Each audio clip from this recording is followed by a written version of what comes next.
As we continue with the Quran, and we have been using these two, the same author but two different books.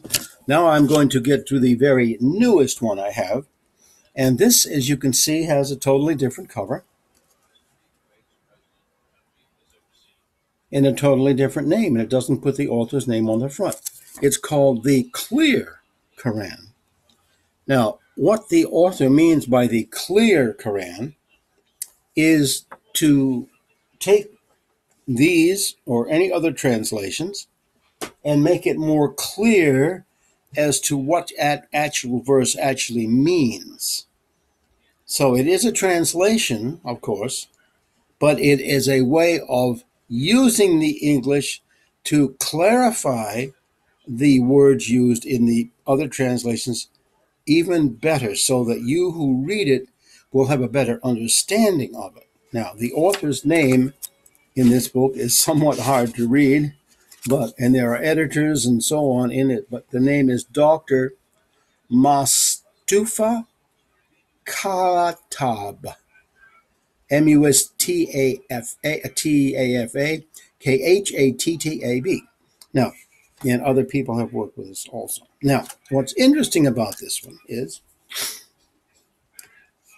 not only does it have what I said in it, but when you come to a particular section, for instance, we'll go to 28, which we did in the other ones, you will notice something different immediately when we open the page.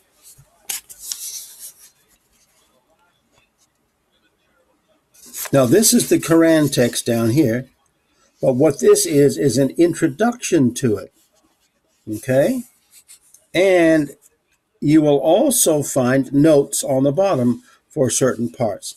So what he does is not only translates it what he considers more accurately or more easy to understand, but also he has notes underneath which go further to even explain more precisely what that means. So, and sometimes he gives it a different name, for example, than the others will.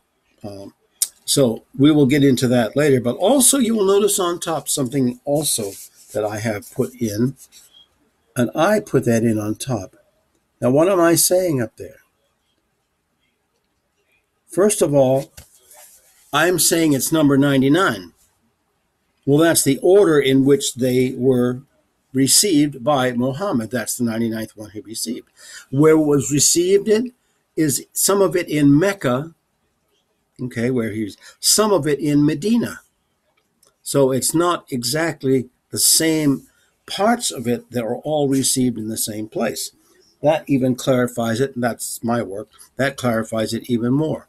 But then this introduction at the top is also extremely helpful because it gives a summary of this entire surah, which we have in our Bible, as I told you before. There will be a summary, for example, of Matthew before it even begins. This is a summary of this surah before it even begins, and that is very helpful. And sometimes he will say it relates to the previous one, and then it relates to the next one. Sometimes he won't. Now, it is an extremely good book, and it also has a thematic index in the back. Not an index like you would say in alphabetical order like some others do, but a thematical index in the back, which makes it very interesting because that way you do not have to hunt all over the place, but this is just to go through themes. But the other, for instance, these have an index in them that is by alphabetical order, which is very helpful.